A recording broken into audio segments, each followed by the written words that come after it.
The Supreme Court is going to overturn affirmative action this month. Like, that is almost certain.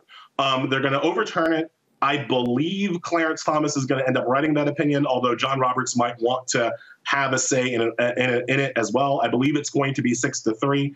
And I believe they're going to do it without actually overturning the discrimination that Asian American AAPI students do face at some of these universities. The record was clear that AAPI students do not face discrimination because of affirmative action. That was actually established at the lower courts.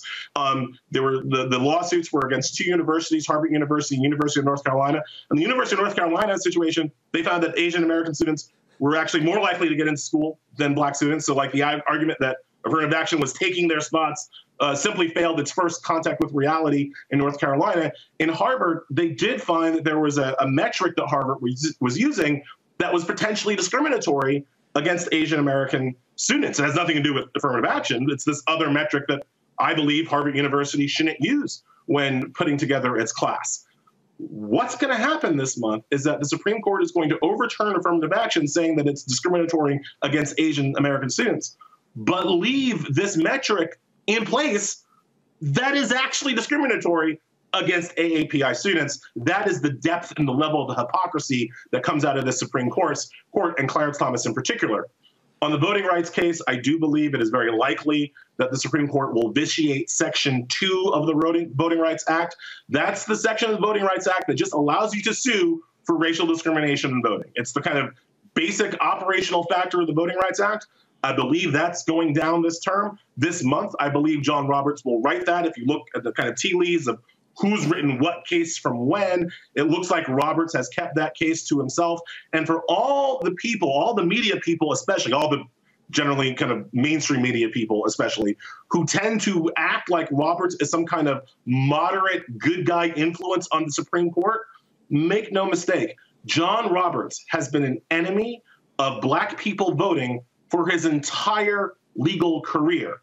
Indeed, his first job after he finished clerking was to work for the Reagan White House, arguing against an expansion to the Voting Rights Act that was eventually pushed through, that was conceived of by the late Lonnie Guinier, that was so popular that even Ronald Reagan had to sign that expansion of the Voting Rights Act. The Voting Rights Act was confirmed under George W. Bush by a voice vote. These are bedrock American principles that even Republicans agree with, but not John Roberts. John Roberts has been our enemy on voting rights for his entire life, and he's going to continue to be our enemy this month.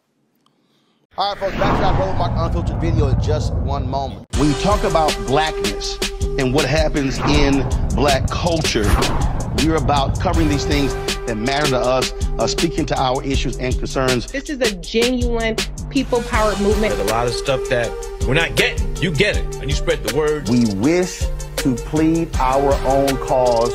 Too long have others spoken for us. We cannot tell our own story if we can't pay for it. This is about covering us. Invest in black-owned media. Your dollars matter. We don't have to keep asking them to cover our stuff. So please support us in what we do, folks. We want to hit 2,000 people, $50 this month, raise $100,000. We're behind 100,000, so we want to hit that. Y'all money makes this possible. Checks and money orders go to P.O. Box 57196, Washington, D.C. 20037-0196. The Cash App is $RM Unfiltered. PayPal is R Martin Unfiltered. Venmo is RM Unfiltered. Zelle is Roland at RolandSMartin.com.